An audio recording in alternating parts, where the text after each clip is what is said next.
Welcome to Galaxy Classes, where concepts become clear and learning becomes powerful. Hello बच्चों, how are you all doing. आज हम एक ऐसी ज़बरदस्त पोएम पढ़ने वाले हैं जो बहुत फ़नी है, बट उसमें एक बहुत इंपॉर्टेंट मैसेज भी छिपा है। पोएम का नाम है द वेट, जो एक एनिमल डॉक्टर यानी एक वेटरनेरियन की लाइफ के बारे में है। हम देखेंगे कि उनका काम कितना चैलेंजिंग और कितना मज़ेदार हो सकता है। So here's our plan. सबसे पहले हम समझेंगे कि एक वेट का असली चैलेंज है क्या। फिर हम घर और फार्म के एनिमल्स की प्रॉब्लम्स देखेंगे। उसके बाद जू की एक क्रेजी ट्रिप पर चलेंगे और आखिर में पोएट की एक सुपर सरप्राइजिंग एडवाइस को डिकोड करेंगे। Then we learn some new words और पूरी पोएम को फटाफट रिवाइज करेंगे। Are you ready for this adventure? चलिए, लेट्स गेट स्टार्टेड। ओके, तो आइए शुरू करते हैं हमारे पहले सेक्शन से, द वेट्स ग्रेट चैलेंज। यहां हम ये पता लगाएंगे कि पोएट को ऐसा क्यों लगता है कि एक एनिमल डॉक्टर का काम दुनिया के सबसे मुश्किल कामों में से एक है। ऐसा क्या है जो उनके जॉब को इतना डिमांडिंग बना देता है? Let's find out. The poem in 2 lines से शुरू होती है, To be a successful and competent vet needs knowledge exceedingly wide। यहाँ पोएट सीधे पॉइंट पर आ रहे हैं। वो कहते हैं कि एक सक्सेसफुल यानी कामयाब और कॉम्पिटेंट यानी काबिल वेट बनने के लिए आपको नॉलेज एक्सीडिंगली वाइड चाहिए। इसका मतलब है कि आपकी नॉलेज, आपका ज्ञान बहुत ही ज्यादा, हद से ज्यादा विशाल होना चाहिए। पोएट ये नहीं कह रहे हैं कि आपको बस स्मार्ट होना है, वो कह रहे हैं कि आपको एक चलती फिरती इंसाइक्लोपीडिया जैसा होना पड़ेगा। पर इतनी ज्यादा नॉलेज की जरूरत आखिर है ही क्यों? इसका जवाब अगले ही लाइन में है। सोचो, एक ह्यूमन डॉक्टर जो इंसानों का इलाज करते हैं, उन्हें सिर्फ एक ही तरह की बॉडी, एक ही तरह के शरीर के बारे में पढ़ना होता है, राइट? पर एक वेट के सामने असली चैलेंज ये है कि for each of the patients he is likely to get possesses a different insight. मतलब उनका हर पेशेंट, चाहे वो एक छोटी सी चिड़िया हो या एक बड़ा सा हाथी, अंदर से बिल्कुल अलग होता है। एक बिल्ली की बॉडी एक कुत्ते से बिल्कुल अलग है और कुत्ते की बॉडी एक घोड़े से। यही इस प्रोफेशन का सबसे बड़ा, सबसे यूनिक चैलेंज है। तो पोएम ने शुरू में ही अपना मेन आइडिया, अपना सेंट्रल थीम बिल्कुल क्लियर कर दिया है। एक वेट का काम इसलिए मुश्किल नहीं है कि इनके पास बहुत सारे पेशेंट्स आते हैं, नहीं, बल्कि इसलिए मुश्किल है क्योंकि उन्हें इतने अलग अलग बायोलॉजिकल सिस्टम्स को मास्टर करना पड़ता है। उन्हें हर जानवर को उसके यूनिक डिजाइन के हिसाब से समझना पड़ता है। It's truly amazing, isn't it? अब इस थियोरेटिकल चैलेंज से निकलकर चलिए देखते हैं कि प्रैक्टिकल रियल लाइफ में एक वेट को आखिर किस तरह की प्रॉब्लम से डील करना पड़ता है। So the poem now takes us into the world of homes and farms. देखिए, प्रॉब्लम्स शुरू होती हैं हमारे अपने पालतू जानवरों से। वेट को ये पता लगाना होता है कि why the cat is refusing her milk, यानी बिल्ली दूध क्यों नहीं पी रही। Why the dog is not eating his bone. अब ये सुनने में शायद छोटी मोटी बातें लगें, पर यही छोटे छोटे सिम्टम्स अक्सर किसी बड़ी बीमारी का साइन हो सकते हैं। और दायरा बढ़ता जाता है। वेट को यह भी पता करना है why the coat of the horse is not shining like silk. एक घोड़े की चमकती हुई स्किन उसकी हेल्थ का साइन होती है। अगर वो डल है तो जरूर कोई प्रॉब्लम है। और ये देखो, why the parrot does nothing but grown. अगर आपका तोता जो हमेशा मीठी मीठी बातें करता था अब सिर्फ ग्रोन कर रहा है, यानी दर्द से करा रहा है, तो उसकी वजह भी वेट को ही ढूंढनी है। हर प्रॉब्लम एक पजल की तरह है जिसे सॉल्व करना है। प्रॉब्लम सिर्फ पेट्स तक ही नहीं है, फार्म पर भी उनकी जरूरत है। Why the ducks and the chickens are failing to lay. मुर्गियां और बतखें अंडे क्यों नहीं दे रही हैं? ये किसान के लिए बहुत बड़ी चिंता की बात है। और why so faint the canary bird sings. एक कैनेरी चिड़िया की आवाज इतनी धीमी, इतनी कमजोर क्यों हो गई है? आप देख रहे हैं कितनी वैरायटी है। एक तरफ एक घोड़े की स्किन, दूसरी तरफ एक नाजुक सी चिड़िया की आवाज।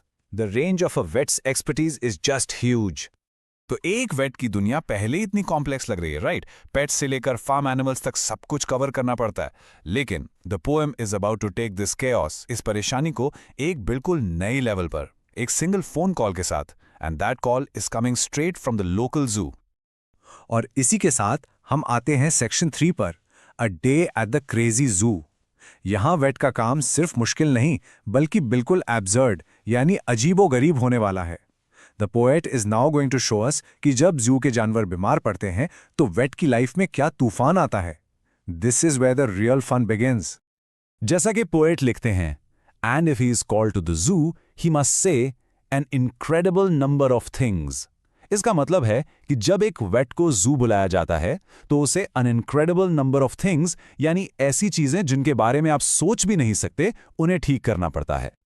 For example, if the lion's got a cold, if the zebra's getting old, just imagine, जंगल का राजा शेर और उसे सर्दी जुकाम हो गया है, and on the other hand a zebra is getting old. दोनों ही कंडीशंस का इलाज वेट को करना है। शेर को दवा देनी है और ज़ीब्रा को बुढ़ापे में आराम पहुंचाना है। The list goes on. If the hippo's feeling ill, if the bison's got a chill. एक विशाल हिप्पो की तबीयत खराब है और एक अमेरिकन भैंसें यानी बाइसन को ठंड लग गई है। The poet is having so much fun here. वो इन बड़े बड़े पावरफुल एनिमल्स को बहुत ही आम इंसानों जैसी बीमारियों से जोड़कर एक मजेदार ह्यूमरस इफेक्ट क्रिएट कर रहे हैं। एप पोएम आयरनी के साथ खेलती है। If the Arctic fox is suffering from heat, can you believe it? एक आर्कटिक फॉक्स जो हमेशा बर्फ में रहता है, उसे गर्मी लग रही है। इससे ज्यादा अजीब क्या हो सकता है? लेकिन इस ह्यूमर के बीच में पोएट एक सीरियस प्रॉब्लम भी डाल देते हैं। If some virulent disease has attacked the chimpanzees. Virulent का मतलब है एक ऐसी बीमारी जो बहुत खतरनाक है और तेजी से फैलती है। तो वेट्स को फनी प्रॉब्लम्स के साथ साथ ऐसी लाइफ थ्रेटनिंग सिचुएशन से भी डील करना पड़ता है। And the problems get even weirder. If the tortoise hasn't stirred for several years, एक कछुआ सालों से अपनी जगह से हिला ही नहीं है। अब ये वेट को पता लगाना है कि ये उसकी आदत है या कोई medical issue. And on the other side of the zoo, if the bear's too full of buns, एक भालू ने इतने ज्यादा मीठा खा लिया है कि उसका पेट ही खराब हो गया है। Now get this, the vet's responsibilities have now reached the animal kingdom's family drama. If the cobra eats her sons, or if the panther has a wife who chooses ears, अब आप ही सोचिए, एक वेट इस तरह की marriage counselling भला कैसे दे सकता है? It's just hilarious. और ये देखिए, if giraffes have had a tiff and their necks are feeling stiff, अगर दो जिराफ्स के बीच में टिफ यानी एक छोटा सा झगड़ा हो गया है और उसकी वजह से उनकी लंबी लंबी गर्दनें स्टिफ यानी अकड़ गई हैं, उनकी गर्दन की फिजियोथेरेपी भी अब वेट को ही करनी पड़ेगी। एंड फाइनली, अगर क्रोकोडाइल टर्न्स कैनिबल यानी मगरमच्छ आदमखोर हो जाए, तो इन सब अजीब, फनी और खतरनाक सिचुएशंस में जू के लोग क्या करते हैं? They run away and get that omniscient the vet and expect him to put everything to rights. वो भागकर ऑमनिशिएंट वेट को ले आते हैं। Omniscient is a very powerful word. इसका मतलब होता है सर्वज्ञ, जिसे सब कुछ पता हो, लाइक अ गॉड। तो जू वाले वेट को एक ऑल नोइंग सुपर हीरो की तरह देखते हैं, जो आएगा और उनकी हर मुश्किल को ठीक कर देगा। So after this long, chaotic, and almost impossible list of jobs, the poem is moving towards its conclusion. इतना सब कुछ देखने के बाद आखिर पोएट का फाइनल टेक अवे क्या है? What advice do they want to give us? Poet का कंक्लूजन शुरू होता है एम्पथी से। वो कहते हैं, profoundly I pity the vet. Profoundly यानी बहुत गहराई से मैं उस वेट पर पिटी यानी दया महसूस करता हूं, who must learn such a very great deal for his pay, जिसे अपनी सैलरी के लिए इतनी सारी चीजें सीखनी पड़ती हैं। The poet is hinting here that for all the hard work a vet does, they might not get compensated enough. और इसी एम्पथी की वजह से वो अपने बेटे को एक सलाह देते हैं, My son, I advise you most strongly to earn. You're living an easier way. वो कहते हैं, My dear son, I strongly advise you to choose an easier path to earn your living.